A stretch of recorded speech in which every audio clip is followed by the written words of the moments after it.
नीलाम्बुजश्यामलकोमलाङ्गं सीतासमारोपितवामभागम् पाणौ महासायकचारुचापं नमामि रामं रघुवंशनाथम्। आइए श्री राम कथा को हम प्रारंभ करें। हनुमान जी ने भगवान राम को पहचाना और तुरंत चरणों में गिर पड़े। प्रभु पहचान पर्यों प्रभु चरणा, सो सुख उमा जाय नहीं बरना। आइए अब हम आगे की चर्चा को प्रारंभ करें। जब परिचय हो गया, जान लिया, तो हनुमान जी ने भगवान से एक निवेदन कर दिया। क्या निवेदन किया? हनुमान जी भगवान से निवेदन करते हैं, नाथ शैल पर कपिपति रहहि, सो सुग्रीव दास तब अहहि, और तेहसन नाथ मैत्रिय कीजिए, दीन जानते अभय करीजिए। बड़ा सीधा सा निवेदन किया कि आप पर्वत के ऊपर सुग्रीव जी हैं, बेचारे बहुत परेशान दुखी हैं, दीन हैं, आप उनसे मित्रता करिए, उनके ऊपर कृपा करिए, निवेदन किया। लेकिन कई बार बुद्धिजीवियों के मन में एक सवाल पैदा होता है कि हनुमान जी, जिनको ज्ञानी नाम अग्रगण्यम कहा जाता है, परम विद्वान परम ज्ञानी कहा जाता है, वाल्मीकि रामायण में वर्णन आता है कि हनुमान जी परम ज्ञानी थे, अद्भुत ज्ञानी थे, उनके समान कोई ज्ञानी नहीं था। लेकिन यहां जिन शब्दों का प्रयोग हनुमान जी ने जिस प्रकार से किया है, सुन करके थोड़ा शंका पैदा होती है मन में। क्या कहा हनुमान जी ने ऐसा जिसमें शंका होती है? देखिए, हनुमान जी कह रहे हैं, नाथ शैल पर कपिपति रहहि। कपिपति शब्द का अर्थ क्या है? बंदरों के राजा। आप जानते, जब हनुमान जी ने ऐसा कहा तो उस समय बानर राज कौन थे? बानर राज बाली थे, सुग्रीव राजा नहीं थे, राज्य के कोई मंत्री भी नहीं थे, बल्कि राज्य से निष्कासित थे, भगाए हुए थे, सीधे शब्दों में कहूं भगोड़े थे। उनको राजा कैसे कह दिया हनुमान जी ने? चलो मान लेते, हनुमान जी का सुग्रीव से लगाव था, राज्य से निष्कासित होने के बाद भी वो अपना राजा उनको मानते हो, इस भाव से उन्होंने राजा कह दिया। आगे क्या कह रहे हनुमान जी? नाथ शैल पर कपिपति रहहि, फिर आगे कहते हैं, सो सुग्रीव दास तब अहहि। वो आपका दास है सुग्रीव। अच्छा, दास किसको कहते हैं? दास माने सेवक। सेवक कौन होता है? जो सेवा करता है। सुग्रीव जी ने तो अभी तक राम को देखा भी नहीं है, कोई पूर्व परिचय नहीं है, कोई पूर्व मुलाकात नहीं है। बिना मुलाकात के, बिना जान पहचान के वो दास कैसे बन गया? अरे थोड़ी सेवा करे, थोड़ी सेवकाई करे, तब वो सेवक कहलाता है। लेकिन यहां तो बिना पहचान के उसको दास घोषित कर दिया। बड़ा विचित्र मामला। और आगे हनुमान जी क्या कहते हैं? बोले, तेहसन नाथ मैत्रिय कीजिए। अभी अभी कह रहे हैं दास है, यानी नौकर है, सेवक, सेवक मान नौकर। अब कह रहे हैं आप दोस्त बन जाइए। कमाल की बात। हमारे बुजुर्गों ने, हमारे अनुभवियों ने हमेशा से कहा है कि दोस्ती हमेशा बराबर वालों में ही निभ सकती है। राजा से राजा की मित्रता, रंक से रंक की मित्रता। यहां एक तरफ तो कहते हैं ये दास है और दूसरी तरफ कहते हैं आप मित्र बनाइए उसको। और आगे फिर एक और क्या बात कह दी, बोले दीन जानते अभय करीजिए। दीन जान करके, प्रारंभ में तो कहा वो बांदरों के राजा है, अब राजा है तो दीन नहीं है, दीन है तो राजा नहीं है।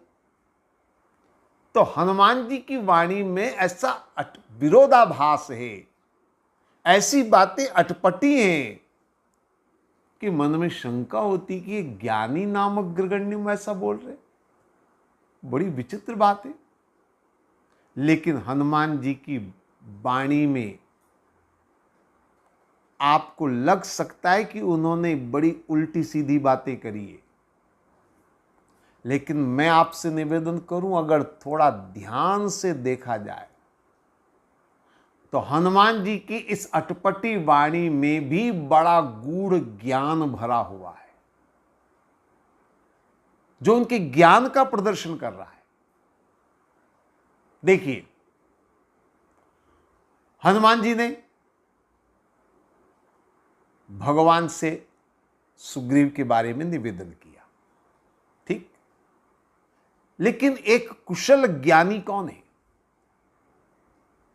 ज्ञानी होने के साथ कुशलता होनी चाहिए। कुशल ज्ञानी कौन है? जो सामने वाले को अपनी बात अच्छी तरह समझा सके। कई बार ऐसा होता है कि हम चाहे कितनी भी अच्छी से अच्छी बात करें, सामने वाला अगर वो समझ नहीं रहा है तो आपका कहना व्यर्थ होगा, निरर्थक होगा। यहां हनुमान जी ने जो बातें बताई हैं वो आम लोगों को समझ में चाहे ना आए, लेकिन प्रभु श्री राम को समझ में आने वाली है, क्योंकि ये भाषा असल में राम की भाषा है। ये आम की भाषा नहीं, ये राम की भाषा है। आम लोगों की भाषा अलग होगी, राम की भाषा अलग होगी। तो हनुमान जी ने सोचा राम से अगर बात करनी है तो उनको उन्हीं की भाषा में समझाया जाए तो जल्दी बात समझ में आएगी। अब आप कहेंगे राम की भाषा कौन सी है? मैं बता दूंगा। हनुमान जी ने कहा नाथ शैल पर कपिपति रही, ये भाषा राम की कैसे हुई? जरा समझिए। भगवान राम को जब वनवास मिला, देश निकाला मिला, वनवास माने देश निकाला,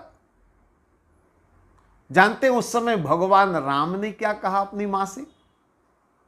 भगवान राम ने कहा मां से, बोले पिता दीन मोहे कानन राजू। हे मां, पिता ने मुझे राज्य दे दिया, जंगल का राज्य दिया। तो हनुमान जी ने कहा जिस तरह से आप निष्कासित होकर के भी अपने आप को राजा बता रहे थे, ठीक उसी तरह से ये भी निष्कासित है पर राजा है। हुई राम की भाषा की नहीं हुई। और आगे आगे हनुमान जी कहते हैं सो सुग्रीव दास तब ही। ये भी बड़ा विचित्र मामला, बिना परिचय के दास कैसे बन गया? तो हनुमान जी कहते हैं ये भी भाषा आपकी ही भाषा है। कैसे? याद करिए, जनकपुर की सभा में परशुराम जी आए थे, तब भगवान राम ने परशुराम जी से कहा था, और पहले परशुराम जी ने राम को कभी देखा नहीं, राम ने परशुराम जी से कभी मुलाकात नहीं करी थी, पहली मुलाकात थी, बिना जान पहचान के।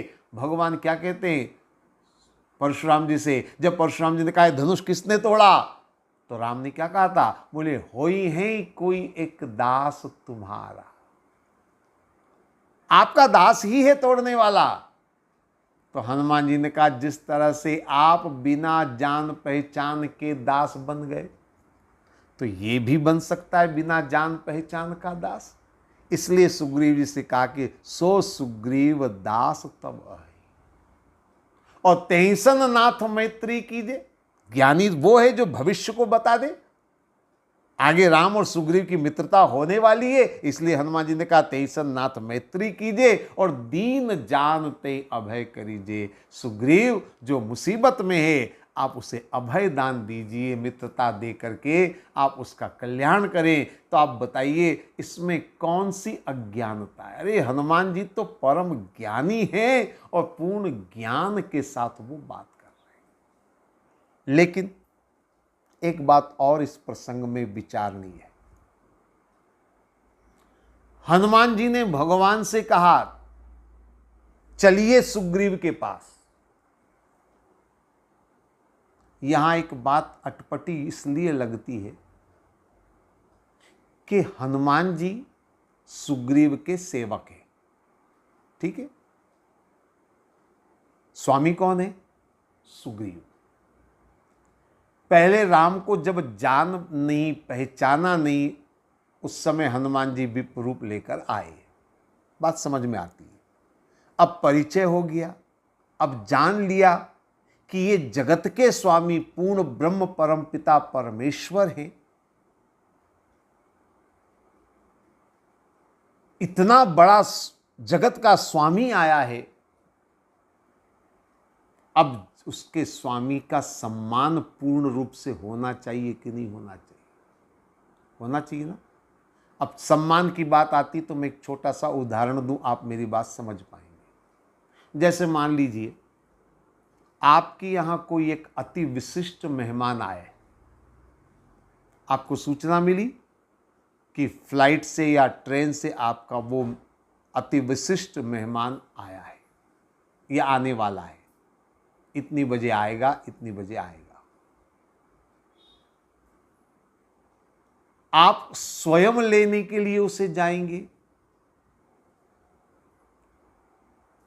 या आप अपने किसी कर्मचारी को लेने के लिए भेजेंगे? अगर मेहमान अति विशिष्ट है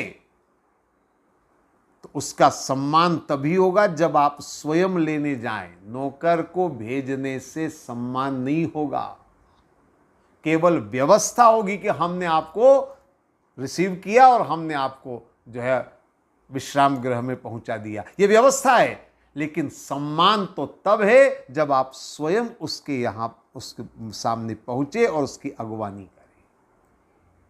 आप सोचिए, हनुमान जी चाहते तो सुग्रीव जी को इशारा करके बुलाते और सुग्रीव जी यहां नीचे आते उतर करके और वो हाथ जोड़कर कहते कि प्रभु मेरी कुटिया पर, मेरी गुफा तक आप पधार करके मुझे कृतार्थ करें। तो बताइए ये सम्मानजनक बात होती कि नहीं होती?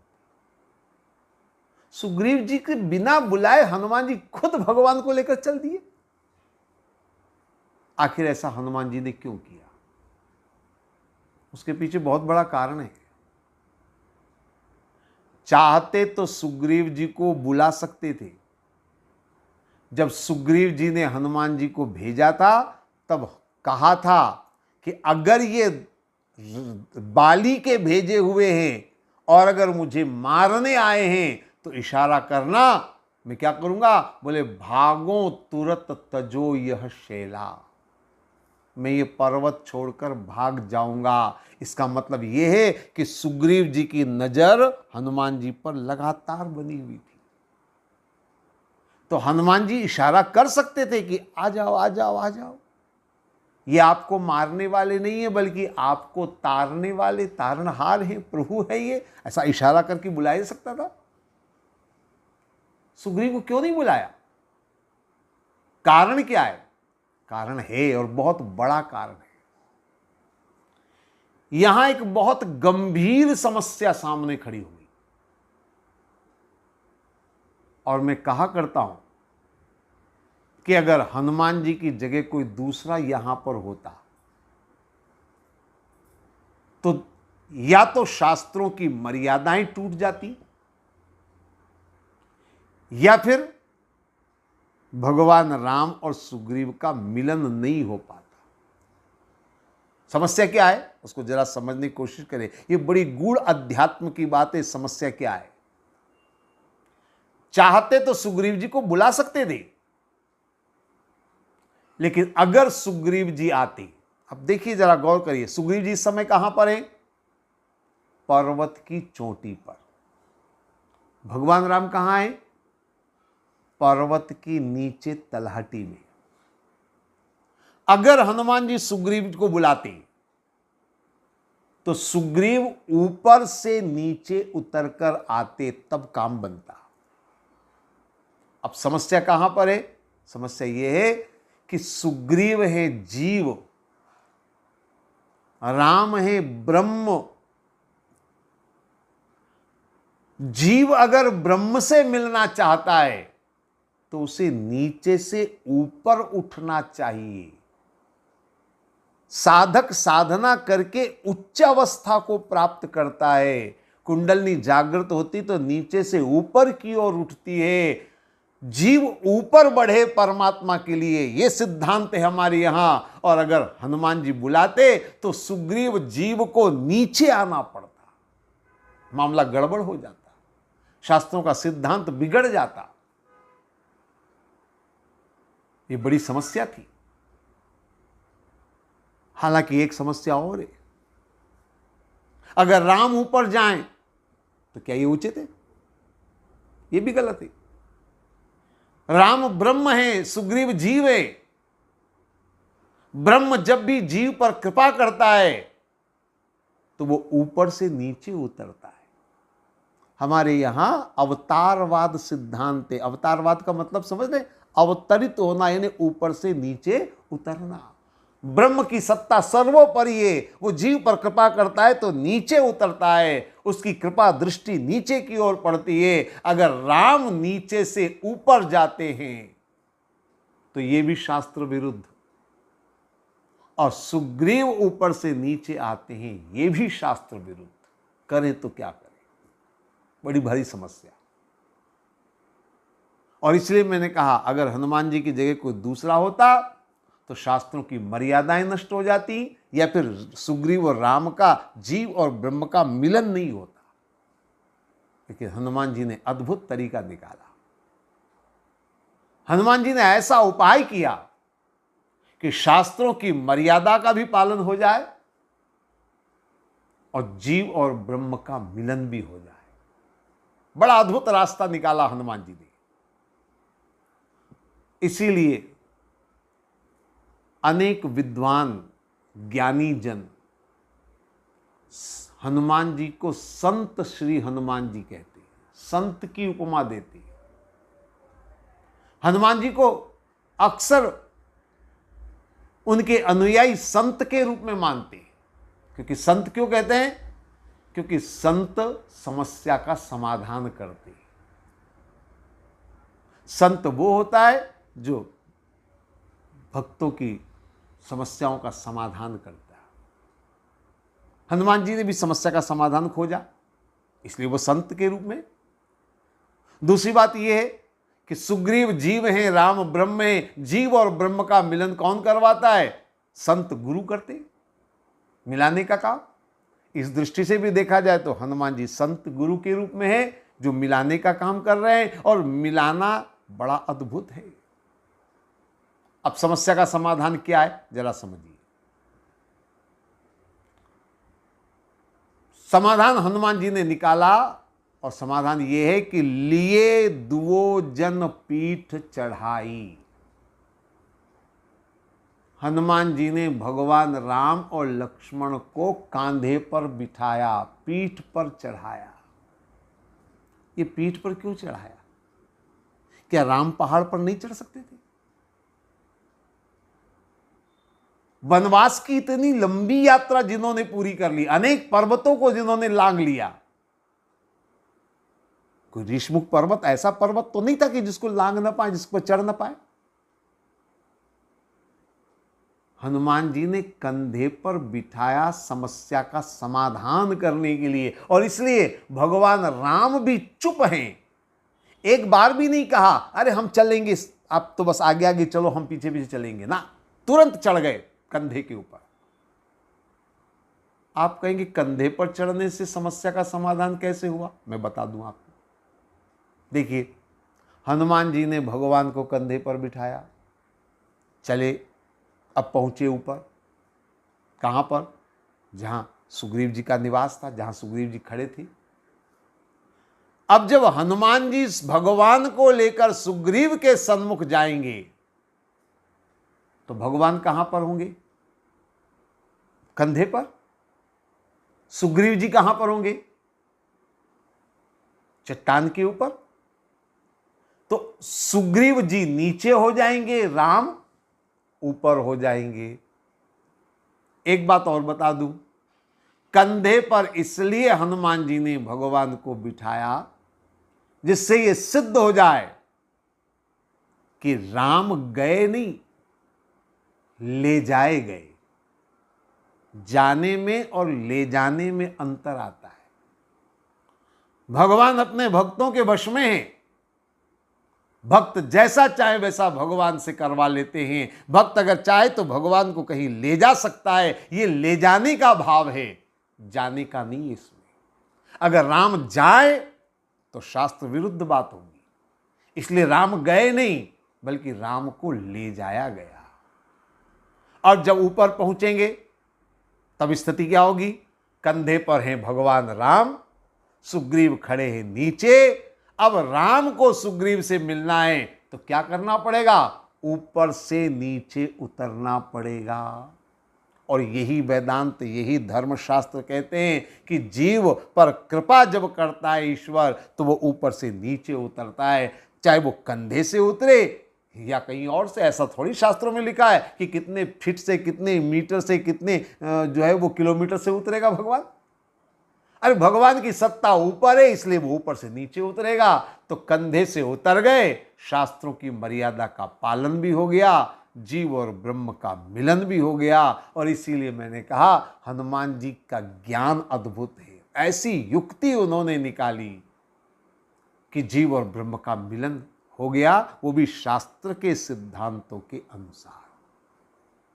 इसलिए हनुमान जी ने कंधे पर बिठाया। शास्त्रों के सिद्धांतों को निभाने के लिए उन्होंने कंधे पर बिठाया। लेकिन कंधे पर बिठाने के पीछे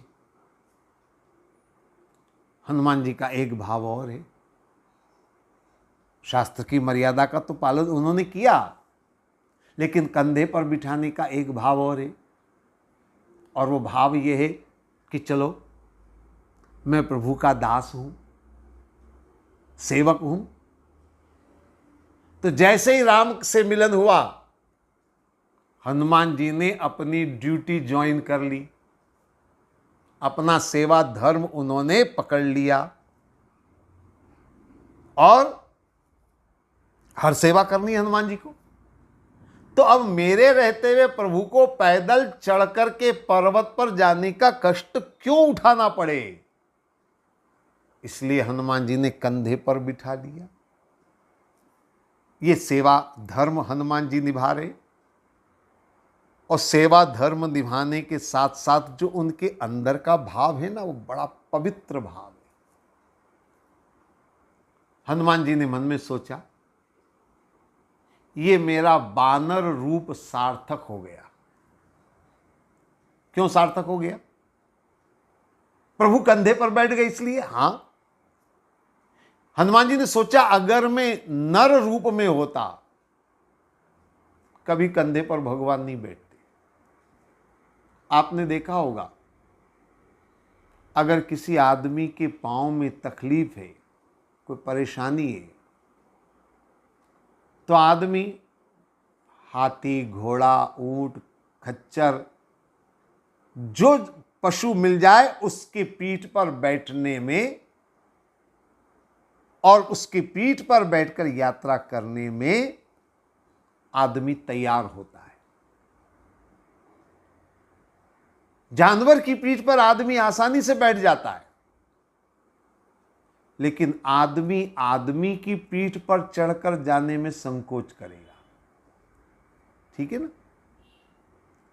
तो हनुमान जी ने सोचा अगर मैं मनुष्य होता और मैं कहता प्रभु से कि बैठो मेरे कंधे पर, तो भगवान संकोच करते ही बोले नहीं नहीं, तुम भी मनुष्य, मैं भी मनुष्य, मैं पैदल चलूंगा। लेकिन बानर पशु देह है, तो भगवान ने संकोच नहीं किया, कंधे पर बैठ गए। तो ये सौभाग्य मुझे मिल रहा है इस बानर रूप के कारण। इसलिए हनुमान जी ने मन में सोचा आज ये रूप मेरा सार्थक हो गया। अब बड़ी मस्ती से हनुमान जी जय जय सिया राम, जय जय सिया राम, जय जय सिया राम करते जा रहे हैं, पहाड़ पर चढ़ते जा रहे हैं, बड़ी मस्ती से। अब जब मस्ती में है हनुमान जी, तो आप समझ सकते हैं, मस्ती में होंगे बानर रूप में हनुमान, तो कुछ सीधे सीधे तो नहीं चलेंगे, उछलते कूदते चलेंगे। और जब उछलते कूदते हुए हनुमान जी चल रहे हैं, तो कंधे पर बैठने वाले का क्या हाल हो रहा होगा, आप समझ सकते हैं। भगवान राम तो पूर्ण विश्वासी हैं, लेकिन लक्ष्मण जी को आप जानते हैं, उनके चरित्र को जानते हैं, वो पग पग पर शंका करने वाले। तो लक्ष्मण जी ने भगवान राम से धीरे से कहा, प्रभु आप भरोसा करके इसकी पीठ पर तो बैठ गए, पर यह भरोसे के लायक बंदर नहीं दिख रहा है।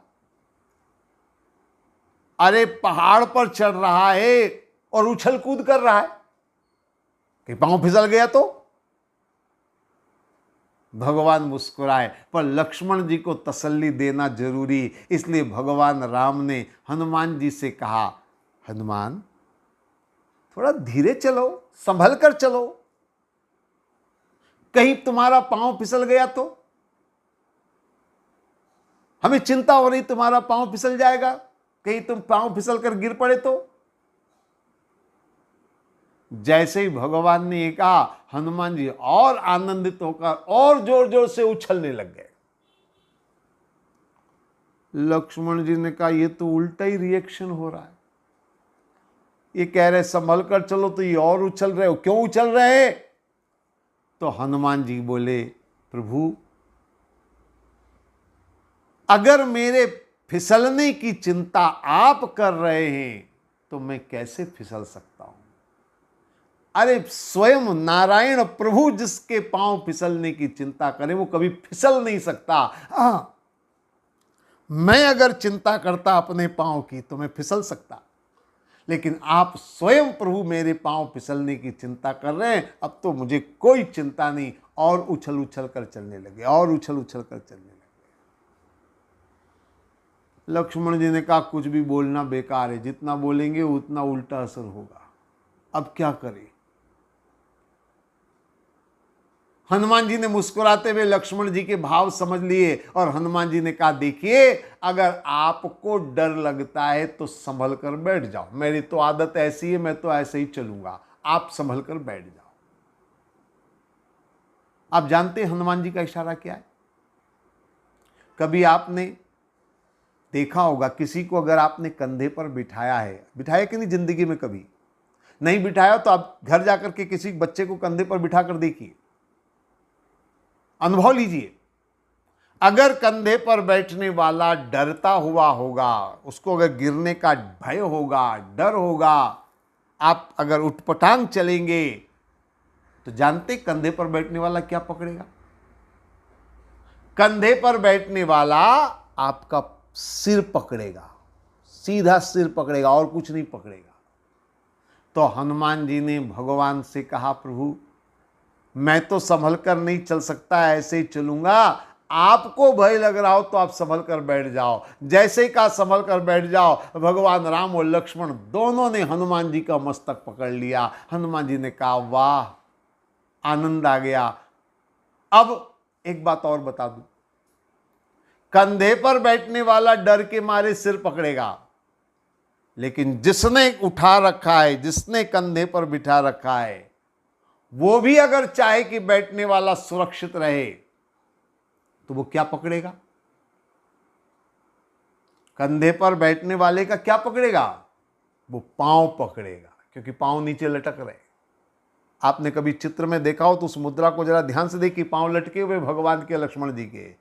तो हनुमान जी ने अपने दोनों हाथों से राम और लक्ष्मण के पांव पकड़ लिए, और भगवान ने मस्तक पकड़ लिया हनुमान जी का। हनुमान जी तो गदगद हो गए, ओह ऐसा सौभाग्य जीवन में कब मिलेगा कि भगवान का वरद हस्त मेरे सिर पर और भगवान के चरण मैंने पकड़ रखे हैं। इसलिए हनुमान जी तो ऐसे आनंदित हो गए कि पर्वत की श्रृंखला की अंतिम चोटी जब पास में नजर आई तो हनुमान जी ने सोचा ये सौभाग्य की घड़ी बहुत जल्दी निकल जाएगी, तो क्या करें, थोड़ा घुमा कर ले जाओ। तो हनुमान जी घुमाने लग गए। अब लक्ष्मण जी ने देखा कि ये तो अभी तो ऐसा लग रहा था हम शिखर पर पहुंच रहे हैं और अब वापस बहुत दूर चोटी नजर आ रही है, ये तो बानर हमको घुमा रहा है। तो लक्ष्मण जी ने भगवान से कहा, प्रभु इस बंदर की नीयत ठीक नहीं लगती, ये हमको घुमा रहा है, चक्कर खिला रहा है। लक्ष्मण जी ने भगवान से कहा, आपको सारे भगत ऐसे ही मिलते हैं। वो केवट मिला था नाव वाला, वो भी चक्कर खिला रहा था नदी में। अब ये मिला है बंदर, तो ये भी चक्कर खिला रहा है। भगवान मन में बोले, क्या करें, किस्मत ही चक्कर खाने की है, तो खाएंगे चक्कर। जैसे तैसे हनुमान जी भगवान को लेकर के ऊपर पहुंचे। हनुमान जी भाव विभोर है, गदगद है, ऐसा सौभाग्य उन्हें मिला। भगवान के हाथ उनके मस्तक पर हैं। अब जिसके मस्तक पर भगवान के हाथ हों और जो भक्त अपने हाथों से भगवान के चरण पकड़ ले, उसका बेड़ा पार तो निश्चित रूप से होना है। ये हनुमान जी की भक्ति का वर्णन है, ये हनुमान जी की भावों का वर्णन है। ये जो भगवान राम से सुग्रीव का मिलन कराते हैं, लेकिन इसके साथ साथ हनुमान जी अपनी भक्ति को छुपा नहीं पाते हैं, अपनी भक्ति को भी पूर्ण रूप से प्रकट करते हैं। तो हनुमान जी का चरित्र, उनकी भक्ति का अनन्य भाव, तो ये हनुमान जी के चरित्र का वर्णन, सुग्रीव जी से राम का मिलन कैसे किस रूप में होगा, आगे हम चर्चा करेंगे। आज इतना ही। ओम सर्वे भवन्तु सुखिनः, सर्वे सन्तु निरामया, सर्वे भद्राणि पश्यन्तु, माँ कश्चित् दुःख भाग् भवेत्। ओम शांति शांति शांति।